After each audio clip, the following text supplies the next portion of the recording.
ఇటు ఏపీలో కొన్ని రోజుల తర్వాత పెట్రోల్ డీజిల్ దొరకవు అన్న ప్రచారంతో ఇప్పుడు వాహనదారులు పడుతున్న ఆందోళన అంతా ఇంత కాదు. అయితే దీనికి తెరపడింది ఇప్పుడు విజయవాడ సివిల్ సప్లైస్ కార్యాలయంలో ఆయిల్ కంపెనీ ప్రతినిధులు ఏపీ పెట్రోల్ డీలర్స్ అసోసియేషన్ సభ్యులతో అధికారులు సమావేశం నిర్వహించారు. ప్రస్తుతం అది ముగిసింది. ఈ మీటింగ్ తర్వాత ఇంధన కొరత సమస్య పూర్తిగా పరిష్కారం అవుతుంది అని చెప్పి అధికారులు భరోసా ఇచ్చారు.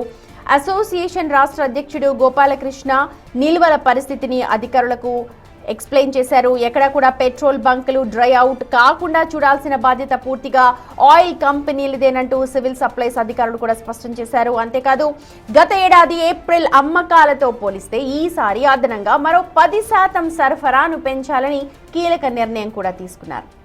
ఇటు రైతులు ఆక్వా రంగానికి ఎటువంటి ఆటంకం కలగకుండా ఇంధనం అందించాలని అధికారుల నుంచి ఆదేశాలు జారీ అయ్యాయి. ఒకవేళ ఎక్కడైనా సమస్య తలెత్తితే వెంటనే తెలియచేయడానికి ఒక ప్రత్యేక టోల్ ఫ్రీ నంబర్ని కూడా అందుబాటులోకి తీసుకొచ్చారు. ప్రజలు అనవసరంగా భయాందోళనకు గురి కావద్దు అంటున్నారు. ఇంధనాన్ని డబ్బాల్లో బాటిల్స్లో నిల్వ చేసుకోవద్దు అని చెప్పి కూడా డీలర్స్ అసోసియేషన్ కోరుతోంది.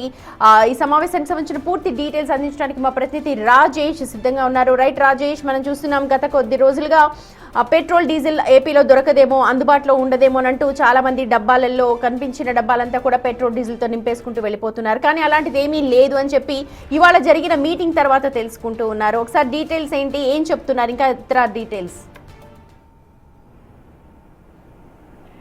అసలు వాస్తవంగా మొన్న ఇరాన్ యుద్ధం నేపథ్యంలో ఆంధ్రప్రదేశ్లో కూడా పెట్రోల్ కొరత రాబోతుందని పెద్ద ఎత్తున ప్రచారం జరిగింది. సిలిండర్ల ఇష్యూ నడిచినప్పుడు పెట్రోల్ డీజిల్ కొరత ఏర్పడుతుందని ఒక ఆందోళనలో చాలామంది ముందస్తుగా కొనుగోలు చేశారు. అప్పట్లో పెద్ద ఎత్తున దీని మీద చర్చ జరిగింది. అయితే తాజాగా ఆ ఇష్యూ కొంత డైవర్ట్ అవుతున్న సమయంలో మళ్ళీ ఒక 4-5 రోజులుగా ఆంధ్రప్రదేశ్ వ్యాప్తంగా డీజిల్ పెట్రోల్ కొరత వస్తుందంటూ పెద్ద ఎత్తున ఊహాగానాలు రావడం, పెట్రోల్ స్టాక్ కూడా ఉండట్లేదని పెద్ద ఎత్తున ప్రచారం జరుగుతున్న నేపథ్యంలోనే పెట్రోల్ డీలర్స్ అసోసియేషన్ కూడా దీని మీద కొంత ఆగ్రహం వ్యక్తం చేశారు. ఎందుకంటే ఆయిల్ కంపెనీలు రేషన్ విధానంలో పెట్రోల్ డీజిల్ డిస్ట్రిబ్యూట్ చేస్తూ ఉన్నారంటే అక్కడ ఎక్కడైతే పెట్రోల్ అవసరం ఉందో అక్కడ మాత్రమే సరఫరా చేయడం, మిగతా చోట్ల నిలుపుదల చేయడం, ఇలా అనేక సందర్భాల్లో చెప్పిన నేపథ్యంలో దానిపైన ఆంధ్రప్రదేశ్లో ఉన్నటువంటి పెట్రోల్ డీలర్స్ అసోసియేషన్ కొంత ఆగ్రహం వ్యక్తం చేశారు. పెట్రోల్ కొరత ఏర్పడుతున్న నేపథ్యంలోనే ఈరోజు విజయవాడ సివిల్ సప్లైస్ అధికారులతో పాటు ఆయిల్ కంపెనీలు పెట్రోల్ డీలర్స్తో ఒక కీలక సమావేశం నిర్వహించారు. ముఖ్యంగా రేషన్ విధానాన్ని రద్దు చేయాలని పెట్రోల్ డీలర్స్ అసోసియేషన్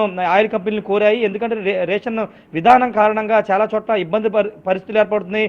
అక్కడ నో స్టాక్ బోర్డులు పెట్టాల్సిన పరిస్థితి ఏర్పడుతుందంటూ పెట్రోల్ డీలర్స్ అసోసియేషన్ చెప్పిన నేపథ్యంలో ఆ విధానాన్ని తొలగిస్తామని ఆయిల్ కంపెనీలు హామీ ఇచ్చి, అంతేకాదు ఆయిల్ కంపెనీలు కొన్ని అంశాలని లేవనెత్తాయి. అదేంటంటే ముఖ్యంగా ప్రజలకు, సామాన్యులకు పెట్రోల్ డీజిల్ అందుబాటులోకి తేకోకుండా కొన్ని చోట్ల పెట్రోల్ బంకులు నిర్వాహకులు ప్రైవేటు వ్యక్తులకి కమర్షియల్ అవసరాల కోసం పెట్రోల్ డీజిల్ని వినియోగించడం కారణంగానే సామాన్యులకి పెట్రోల్ డీజిల్ అందుబాటులోకి రావట్లేదు. దీని మీద ఖచ్చితంగా చర్యలు తీసుకుంటామంటూ పెట్రోల్ కంపెనీలు కూడా, ఆయిల్ కంపెనీలు కూడా చెప్పాయి. ఎక్కడైతే డిమాండ్ ఉందో అక్కడ మాత్రమే పెట్రోల్ డీజిల్ అందుబాటులో తెస్తాము, బ్లాక్ మార్కెట్ కమర్షియల్ అవసరాలకి వినియోగించకూడదంటూ కూడా ఆయిల్ కంపెనీలు ఈ సందర్భంగా చెప్పాయి. దానికి సంబంధించిన విషయంలో ఒక క్లారిటీ కూడా ఈరోజు ఇచ్చినటువంటి నేపథ్యం. వీటన్నిటిని కోఆర్డినేట్ చేయడం కోసం ఆయిల్ కంపెనీలు, అదేవిధంగా petrol dealers association, civil supplies అధికారులతో ఒక కోఆర్డినేషన్ కమిటీని కూడా ఏర్పాటు చేయబోతున్నారు. ఆయిల్ కొరతకు సంబంధించి కానీ ఎక్కడ కొరత ఉంది, అక్కడ ఎలా డిస్ట్రిబ్యూట్ చేయాలి ఏంటనే దానికి సంబంధించి కూడా ఎప్పటికప్పుడు ఈ కోఆర్డినేషన్ కమిటీ నిర్ణయం తీసుకోబోతుంది.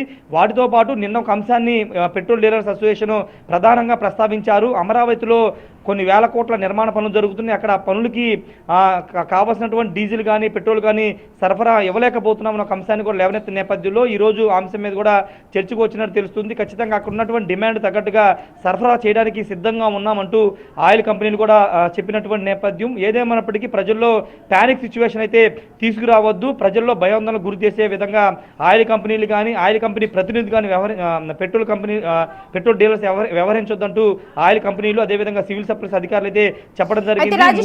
ఏదైనా సమస్య వస్తే ఒక టోల్ ఫ్రీ నంబర్ ని ఏర్పాటు చేస్తాము అని అంటున్నారు. ఆ టోల్ ఫ్రీ నంబర్ ఏంటి, ఏమైనా తెలుస్తుందా డీటెయిల్స్?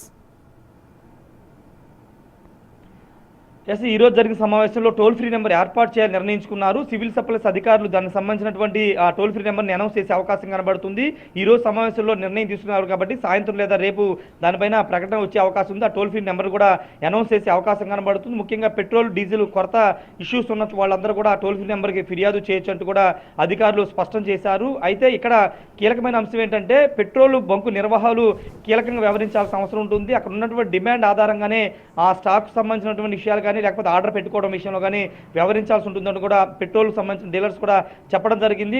మొత్తం చర్చలన్నీ కూడా సానుకూలంగా సాగాయి. రేపటి నుంచి ఎక్కడ ఎలాంటి ఇబ్బంది లేకుండా పెట్రోల్ డీజిల్ సరఫరా చేస్తామని ఆయిల్ కంపెనీలు కూడా చెప్పడం జరిగింది. Right Rajesh, thank you. మొత్తానికి కంపెనీలు సమావేశం తర్వాత ఆ సరఫరాని పెంచేందుకు అంగీకరించడంతో రేపటి నుంచి కూడా రాష్ట్ర వ్యాప్తంగా అన్ని బంకుల్లో ఇంధనం అందుబాటులో ఉండనుంది. దీంతో సమస్య దాదాపుగా పరిష్కారం అయినట్టుగానే మనం భావించాలి.